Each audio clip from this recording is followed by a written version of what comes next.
Russia-Ukraine Live News. Zelenskyy says stalemate not an option. The Ukrainian president says victory must be achieved on the battlefield while calling for more Western support. Ukraine's leader President Volodymyr Zelenskyy has told a UK newspaper that a stalemate with Russia is not an option. 97% of Luhansk region, one of the two provinces that make up Ukraine's Donbas, is under Russian control, according to Moscow's defense minister Sergei Shoigu. Shoigu says Russian forces have fully liberated the residential quarters of Severodonetsk.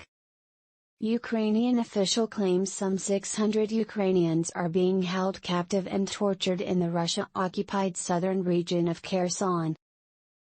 Don't blame myself for not trying hard enough for Ukraine, Merkel. German former Chancellor Angela Merkel has said she tried hard when she was in office to prevent the situation in Ukraine from developing to the current state, adding that she does not blame herself for not trying. It's a great sadness that it didn't work out, but I don't blame myself for not trying, said Merkel, speaking of the 2014 Minsk agreement with Russia. She spoke in an interview with German journalist and author Alexander Osong that was televised by broadcaster ARD. Merkel said there was no justification for Russia's brutal disregard of international law in Ukraine, adding that she had been against a plan to let Ukraine into NATO because she wanted to prevent escalation with Russia and Ukraine was not ready for such. Russia returns bodies of 210 Ukrainian fighters to Kyiv. Military. Russia has handed over to Kyiv the bodies of 210 Ukrainian fighters, most of whom died defending the city of Mariupol from Russian forces at Avaz Steel Works.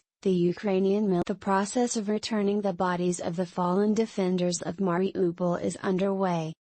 To date, 210 of our troops have been returned, most of them are heroic defenders of Azovstal, Ukraine's Defense Intelligence Directorate said on Twitter. Stalemate with Russia not an option, Zelenskyy. Ukrainian President Zelenskyy has told Britain's Financial Times newspaper that a stalemate with Russia is not an option. Victory must be achieved on the battlefield, he said as he repeated his call for Western military support. We are inferior in terms of equipment and therefore we are not capable of advancing, he told the paper.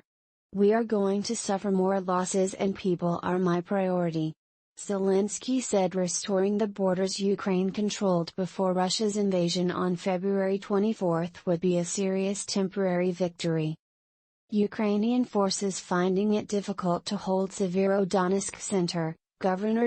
Ukrainian forces are finding it hard to stave off Russian attacks in the center of Severodonetsk, but Moscow's forces do not control the city, the governor of Luhansk. In an online post, Serhiy Gaidai also said Russian troops were constantly shelling Severodonetsk's twin city Lysychansk, which lies across the Siversky Donets River. Lavrov in Turkey for talks on Ukraine grain exports. Russian Foreign Minister Sergei Lavrov has arrived in Ankara for a two-day visit to Turkey for talks on unblocking grain exports from Ukraine. This is Lavrov's second trip to Turkey after meeting his Turkish and Ukrainian counterparts Mevlut Çavuşoğlu and Dmytro Kuleba in Antalya on March 10.